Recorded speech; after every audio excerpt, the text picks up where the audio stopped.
Hello views, நமக்கு யார் பற்றி பார்க்க போகிறோம்னாக்கா எலான் மஸ்க் பற்றி தான் பார்க்க போகிறோம். அவரோட நெட்ஒர்த் வந்து நேற்று வரையும் எவ்வளோனாக்கா 1 ட்ரில்லியன் வந்து ரீச் பண்ணிட்டாரு. அந்த 1 ட்ரில்லியன் வந்து US$ இருக்குது. அதே நம்ம இந்தியன் ருப்பீஸாக வந்து கன்வெர்ட் பண்ணனா ஒரு 500 நோட்டை ஒரு லாரியில் காணி ஃபில் பண்ணணும்னு வச்சுக்கோ. அந்த லாரி வந்து எவ்வளோ திரும்ப வரும்னாக்கா 15,000 லாரி வெளியே வரும். அதே ஒரு ஃபுட்பால் ஸ்டேடியமில் வந்து நிரப்பணும்னா எவ்வளோ வரும்னாக்கா ஒரு 7,000 ஃபுட்பால் ஸ்டேடியம் வெளியே வரும். அது நம்ம இந்தியாவிலே அவ்வளோ இல்லை. நெக்ஸ்ட்டு எலான் மஸ்க்கு அந்த மொத்த அமௌண்ட்டுக்கான யூஸ் பண்ணலாம்னு நினச்சா கூட அது எத்தனை நாள் திரும்ப பிடிக்கும்னாக்கா அவர் ஒரு நிமிஷத்துக்கு ₹1,00,000 செலவு பண்ணால் கூட 35,000 வருஷம் வந்து பிடிக்கும். அந்த காசெல்லாம் மொத்தமே வச்சுட்டு இருந்தால் கூட நம்ம இந்தியாவில் இருக்கிற பாதி கடத்தை அடிச்சிடலாம் தெரியும்.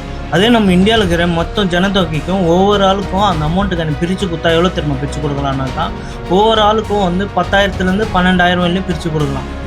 நெக்ஸ்ட்டு அவர்கிட்ட அவ்வளோ காசு இருந்து கூட அவரோட வீடு எவ்வளோ பிரிச்சிருமோ ஒரு சின்ன வீடு தான்.